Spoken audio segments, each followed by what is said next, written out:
Olá, começa agora mais um Conexão Legislativa e no programa de hoje nós vamos conhecer as ações da Secretaria de Saúde de Itu. E para me ajudar nesse bate-papo, eu recebo a secretária Janaína Guerino de Camargo. Secretária, seja muito bem-vinda ao nosso programa e muito obrigada pela presença.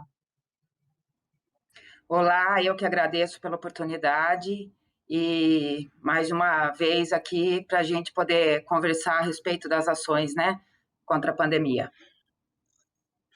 Bom, secretária, é impossível, né, não citar a pandemia e todas as mudanças que ela trouxe para as nossas vidas. Então, queria que a senhora começasse contando um pouco para quem está nos acompanhando sobre as principais ações que a Secretaria de Saúde tem adotado em Itu no enfrentamento à pandemia do novo coronavírus.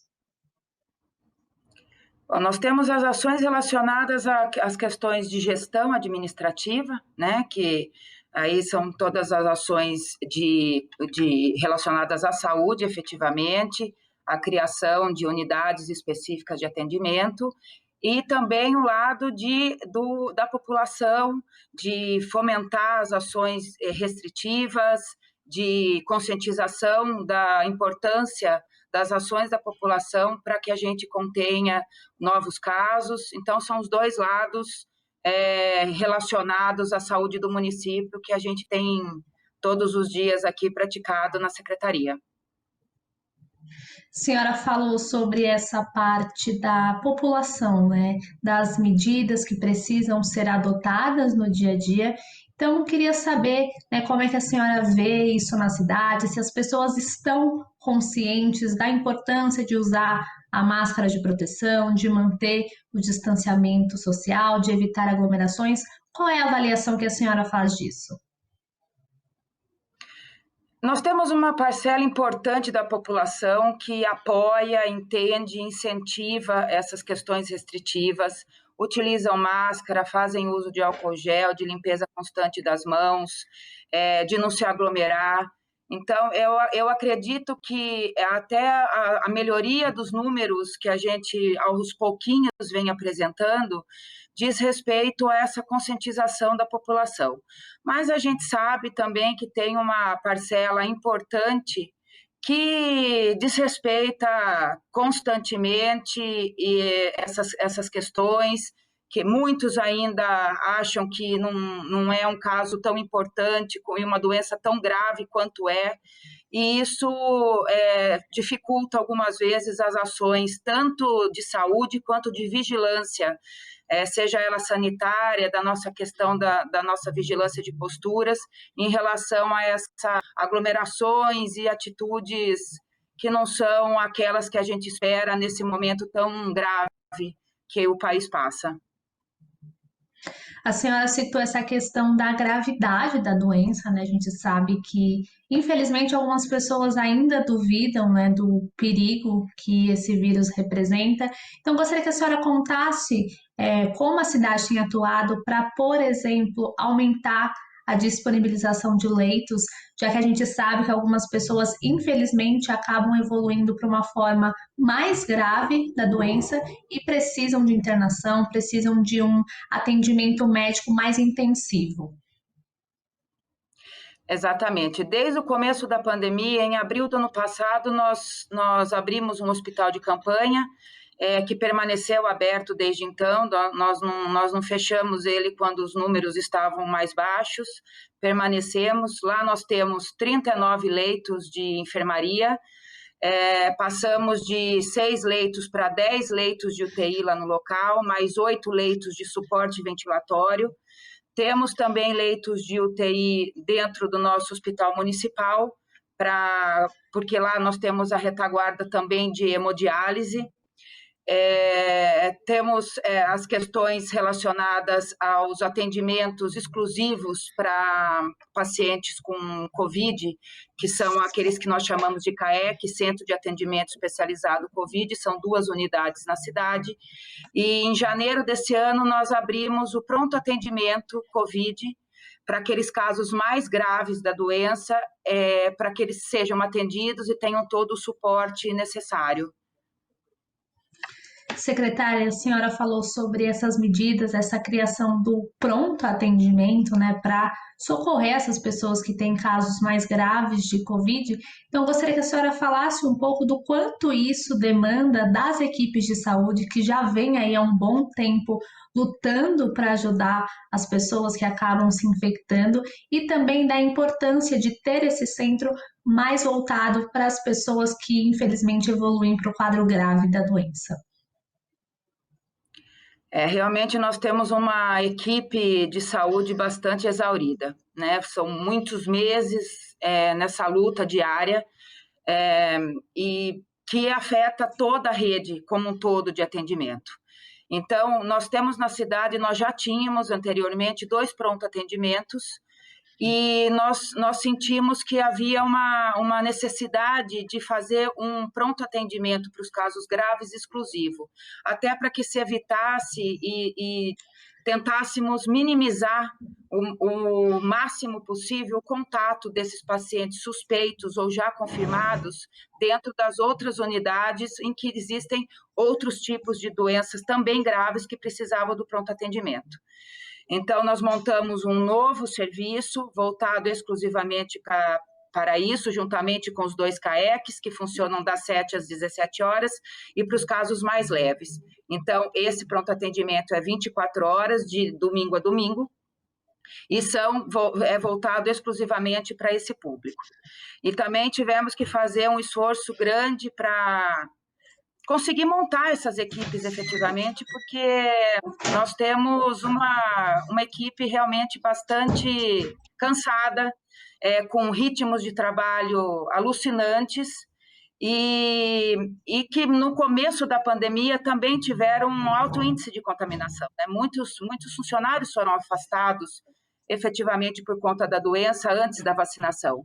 Agora essa situação já está bem mais normalizada, mas ainda assim o cansaço da equipe é uma ocupação a mais aí para a gestão da situação. Queria que a senhora contasse um pouquinho mais para o nosso público sobre o CAEC, né? Que, como a senhora explicou brevemente, tem sido muito importante para atender a população da cidade. Sim, aqui são dois centros de atenção especializada, né? É o CAEC do centro da cidade e um CAEC que fica na região do Pirapitingui, que é um pouco mais afastado do centro. Eles têm atendimento médico, de enfermagem, lá fazemos testagem de antígeno rápido e de anticorpo também, dependendo dos dias de sintoma que o paciente chega. Em casos que o paciente chega lá já num estado mais grave, imediatamente a ambulância é acionada e esse paciente é então levado ao pronto atendimento para ter as primeiras necessidades aí atendida e a continuidade do seu tratamento, se necessário internação, tanto em leito de enfermaria quanto de UTI. Essa estrutura do pronto atendimento funciona num anexo do hospital de campanha. Então, nós já temos ali toda a estrutura para reencaminhá-lo para a situação que ele necessitar. Secretária, no começo da pandemia, muito se falava sobre o perigo que a doença representava para as pessoas com mais idade, para as pessoas que tinham algum tipo de doença crônica, e aos poucos a gente começa a ver alguns casos de pessoas mais jovens que não têm nenhum tipo de doença pré-existente também sendo contaminadas e até desenvolvendo casos mais graves da doença. Na avaliação da senhora, qual é o perfil das pessoas que estão se contaminando na cidade? Já dá para perceber alguma mudança? Se hoje são os mais jovens? Queria que a senhora fizesse esse panorama para a gente. Infelizmente, nós tivemos uma mudança no panorama. Não são só os mais idosos, não são aqueles que têm alguma doença prévia que, infelizmente, desenvolvem a forma grave da doença. Nós temos bastante jovens, temos pessoas abaixo de 60 anos, em situação bastante grave, jovens na faixa dos 30 anos, entubados, tivemos alguns óbitos nessa faixa. Nós temos aqui um hospital que é referência regional para 48 municípios, que é a Santa Casa de Itu. E lá nós recebemos vagas, aquelas que são chamadas de vaga cross, né? Então, vem de toda a região. Então, a gente tem um perfil aí até da própria região em que a gente está situada aqui. E a gente percebe, infelizmente, que temos bastante jovens acometidos de formas graves da doença. Então, é por isso que a gente está desesperadamente ansiosa pela chegada cada vez mais de mais doses e que essa faixa etária diminua e que as pessoas possam ser imunizadas o mais breve possível, porque a gente já não pode mais selecionar uma faixa apenas que seja a mais afetada gravemente pela doença. Queria que a senhora falasse um pouco sobre o quanto essas contaminações pressionam o sistema de saúde, porque embora, né, neste momento todas as atenções estejam mais voltadas para o novo coronavírus, infelizmente as outras doenças não desapareceram, né? Algumas pessoas continuam precisando de atendimento, às vezes até de pronto-socorro, por outras causas. Então, gostaria que a senhora falasse um pouco, né, sobre essa questão dessa pressão trazida pelo novo coronavírus e também, né, por outras demandas que já existem e que infelizmente continuam existindo mesmo com todo esse cenário trazido pela pandemia. A gente só somou mais uma dificuldade ao sistema público já da saúde do país, né?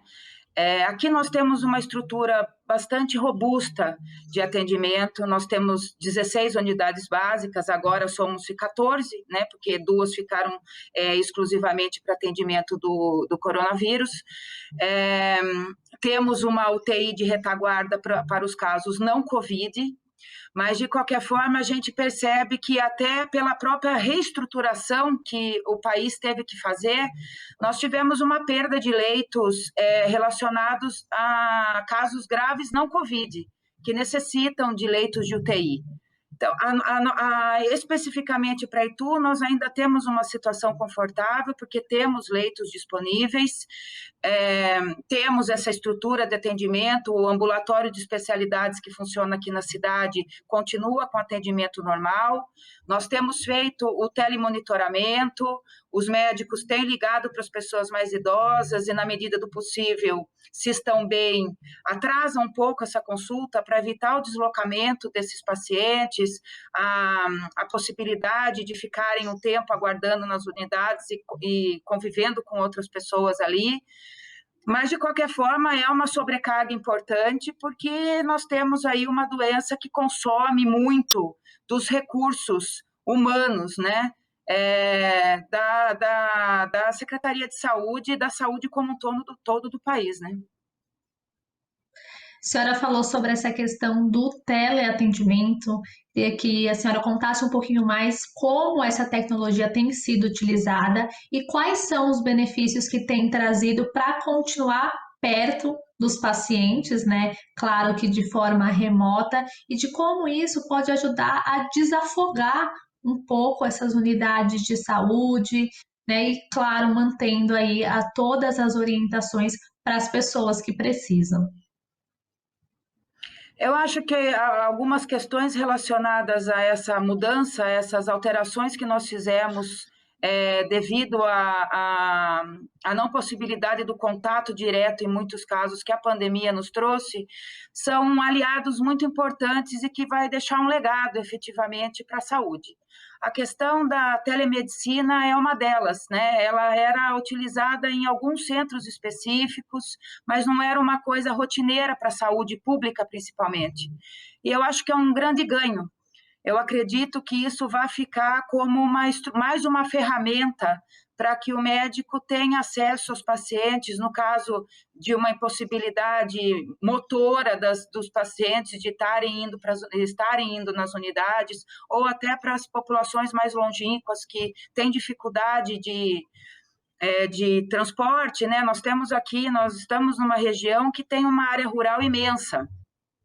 Então, esse desenvolvimento da questão de utilização dos tablets pelas unidades remotas de saúde é um ganho efetivo, e ela é uma forma, um instrumento que os médicos têm utilizado, que eu acredito de bastante sucesso, tanto na consulta efetiva, quanto no monitoramento pelas equipes do pós-Covid, né?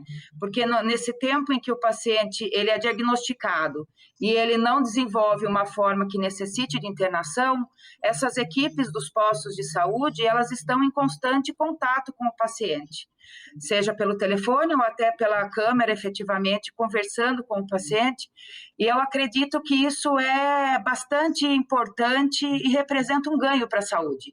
Obviamente que nada substitui o contato físico, né, e próximo do médico com o paciente, mas em diversas situações é possível fazer essa consulta com qualidade e com a possibilidade de um atendimento real, para o paciente e para a tranquilidade do médico de saber que a evolução do paciente tem sido a contento.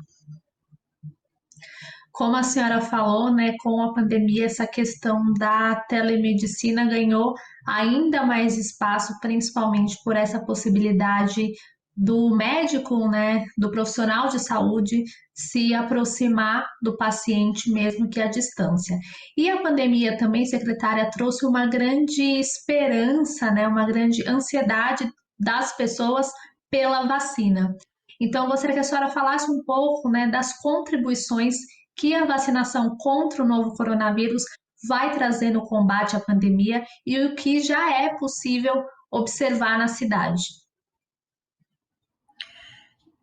A vacina, eu tenho plena certeza de que ela, juntamente com as ações restritivas, é a única forma da gente ter uma situação cada dia mais efetiva e mais tranquila em relação ao combate ao coronavírus. É a única saída que a gente tem para que a vida retorne, os negócios voltem, né, a economia volte a crescer e que a gente possa ter nem que seja um novo normal, mas que a gente possa viver uma normalidade do dia a dia. Aqui nós temos feito algumas ações mais pontuais na questão da vacinação, até para se evitar perda de doses, vacinação que não esteja dentro do protocolo, nos grupos prioritários. Então, nós montamos 2 pontos de drive-thru na cidade e temos feito a vacinação dessa forma. E também, ao final de cada semana, nós fazemos uma repescagem, encaminhamos algumas doses para os postos de saúde, para aqueles pacientes que não podem vir, não tem carro, não tem como vir até esses pontos, para que eles possam ser vacinados nos postos de saúde, mas com agendamento, para que também a gente evite a perda de doses, porque elas têm um tempo, né? Depois de aspirado, o frasco depois de aberto, ele tem um período que ele fica válido, depois você tem que, infelizmente, dispensar.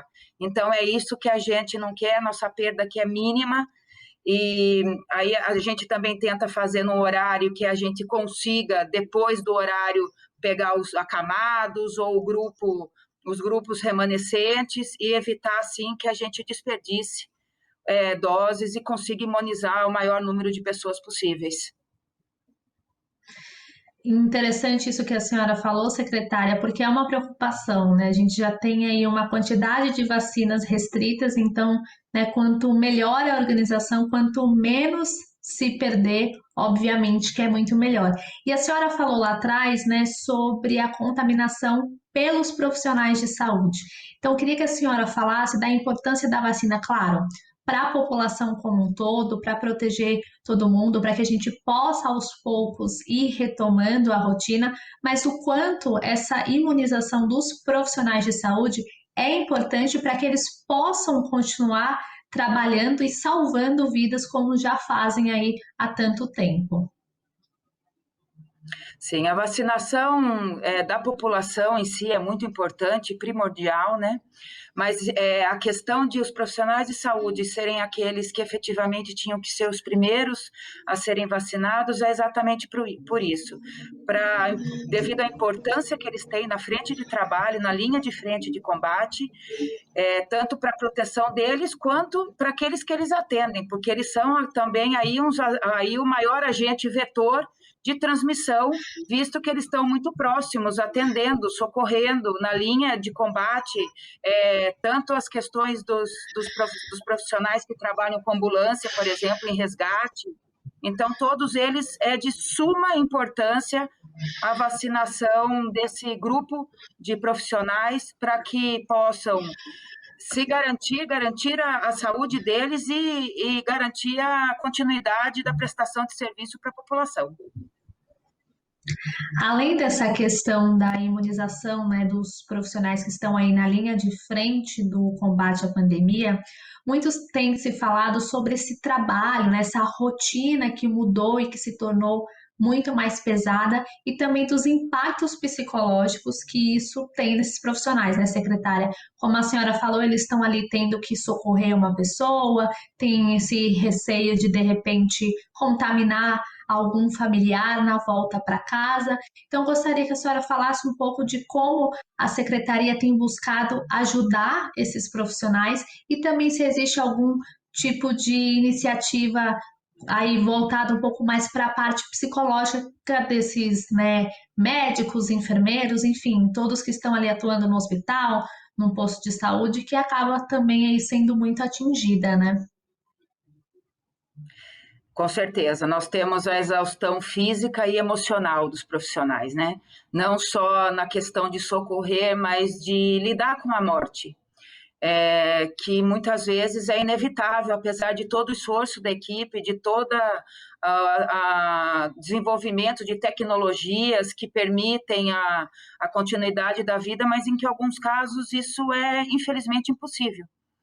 E lidar com essa questão de perdas é muito desgastante.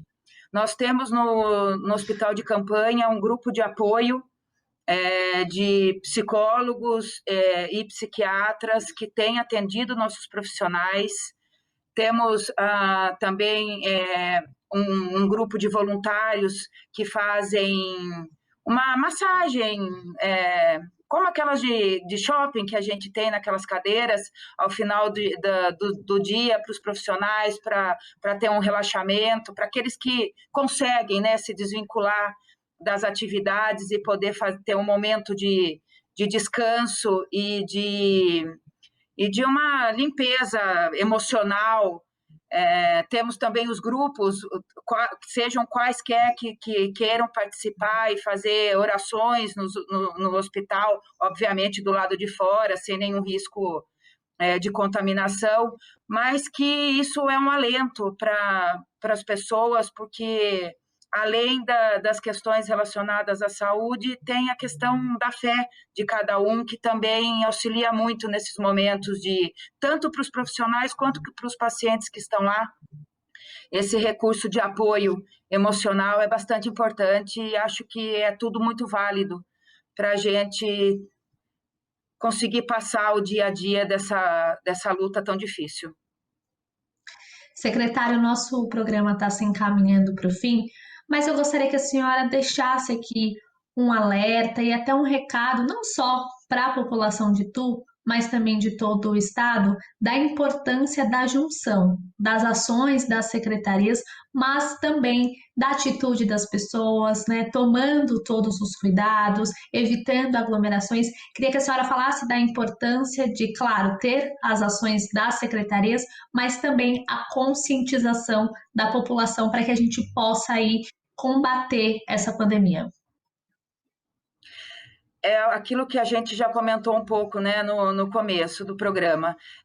O poder público, ele tem a sua ação, ela é obrigatória, mandatória, que sejam feitas todas as ações possíveis para que a gente tenha o melhor cenário, as melhores condições de atendimento para a população, os recursos de leitos, de equipamentos disponíveis. Eu acho que é obrigação, sim, do poder público, do agente de saúde, a formatação das melhores condições de recursos humanos que estejam disponíveis para o atendimento da população, mas o poder público ele não é capaz de fazer tudo isso sem o envolvimento e a responsabilidade da população. Muitas das ações e muitos dos pacientes que a gente recebe e atende são resultado também da irresponsabilidade de muitos que não se colocam como cidadão consciente de suas ações e que a irresponsabilidade de um momento pode custar tanto a vida dele quanto daqueles que ele convive, que ele ama, e que a gente só percebe a importância disso, de como as nossas atitudes poderiam ser diferentes quando a gente se vê numa situação tão dramática, sendo a gente mesmo ou um ente querido hospitalizado e necessitando de um recurso, às vezes de um respirador, e sem saber efetivamente como vai ser o final dessa trajetória. Isso é muito importante que as pessoas se conscientizem de que é uma ação conjunta e que só assim, e também juntamente que a população tenha consciência também da importância da vacina, que quando tiver no seu grupo, na sua faixa, procure e vá ser vacinado, porque essa é a única forma da gente sair dessa situação tão delicada que nós nos encontramos. Não é hora de escolher a vacina que quer, não é hora de briga política, de desconfiar da importância e da segurança que a vacina nos dá. Nós somos um país que somos pioneiros na vacinação e exemplo para o mundo.